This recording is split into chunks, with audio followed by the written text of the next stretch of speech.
दोस्तों नमस्कार, मैं अश्विनी चौहान एक बार फिर से आपके सामने।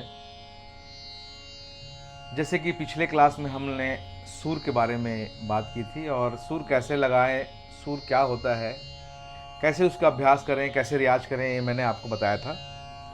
आज हम लय के बारे में बात करेंगे कि लय क्या होता है, लय को कैसे समझें। क्योंकि जब भी हम गाना गाते हैं तो सुर, ताल और लय, ताल बज रही है तो उसकी लय भी होगी, ताल बज रही है तो उसकी सुर भी होगी। ये तीनों जब मिलते हैं तभी एक गाना बनता है। बिना लय का आप गाना नहीं गा सकते। तो हर गाने की एक लय जो है हमने तय किया हुआ है। जैसे कि आप देखे होंगे, पंखा जब चलता है तो उसकी भी एक लय होती है, जो उसकी स्पीड होती है। 1 नंबर पे करते हैं तो कैसा चलता है, 2 नंबर पे करते हैं तो कैसे चलता है। लेकिन आपने ये नहीं देखा होगा कि कभी 1 नंबर पे, कभी 2 नंबर पे, 3 नंबर पे ऐसा चला हो। 1 नंबर मतलब एक ही नंबर पे चला हो और उसकी एक स्पीड तय है। आप गाड़ी भी चलाते हैं, मोटरसाइकिल भी चलाते हैं, तो उसकी भी जैसे 20 की स्पीड है, 30 की स्पीड है, 20 में चला रहे हैं तो आप वही लय पे, स्पीड पे जो है वो चलते रहेगा। तो उसी प्रकार जो है गानों में भी एक लय को बनाया गया है और उसी के आधार पर जो है गाना चलता है। मैं आपको एक उदाहरण देता हूँ। जैसे हमने एक गाना गाया, सारे जहां से अच्छा हिंदुस्ता हमारा हमारा, सारे जहां से अच्छा। अब ये गाना जो है चल रहा है 1 2 3 4, 1 2 3 4, ये लय पे। यही गाना 1 2 3 4, 1 2 3 4 ऐसा भी हो सकता है, या फिर 1 2 3 4, 1 2 3 4। तो दादरा, कहरवा, रूपक, झपताल, एक ताल, बहुत सारे ताल बने हुए हैं।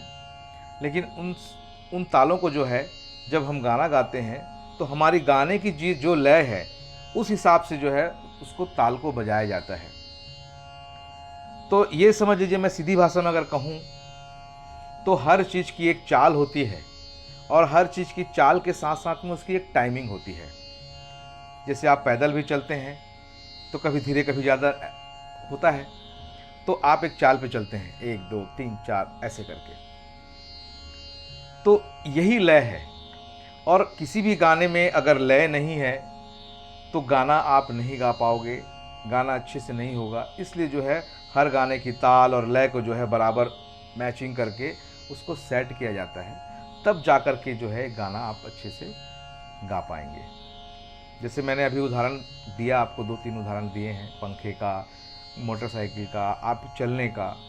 तो बस आप जब भी लय की बात होगी तो आप इसी चीज़ को जो है आपको ध्यान में रखना है कि पंखा कैसे चलता है, 1 नंबर पे कौन सी लय रहती है उसकी, दूसरे नंबर पे कौन सी लय रहती है, तीसरे नंबर पे कौन सी रहती है। तो आपको संगीत की भाषा में भी जो है समझ में आ जाएगा कि हम गाने को किस लय पे गाएं, फास्ट गाएं या जैसे कि मैं एक और उदाहरण एक देता हूं। जैसे हम 3 ताल 16 मात्रा की होती है, वो भी एक ताल है जिसको हम कोई भी क्लासिकल सॉन्ग गाते हैं तो उस 3 ताल को बजाया जाता है। तो एक एक एक गुण, धा धिन धिन धा, धा धिन धिन धा, धा 3 3 ता, ता धिन धिन धा, ये इसकी लय है। अब इसको मैं दुगुन में करता हूं, धा धिन धिन धा, धा धिन धिन धा, धा 3 3 ता, ता धिन धिन धा। एक लय ये हो गई। अब इसी को धा धिन धिन धा, धा धिन धिन धा, धा 3 3 ता, ता धिन धिन धा। देखिए 3 लय हो गई इसकी, 1 गुण, 2 गुण, 3 गुण। तो यही लय है। तो जब भी आप गाना गाएं तो इस लय को ध्यान में रखते हुए आप गाना गाइए, तो अच्छे से आप गा पाएंगे। तो फिर से मिलते हैं दोस्तों अगले क्लास पे। आज के लिए यहाँ तक के लिए धन्यवाद।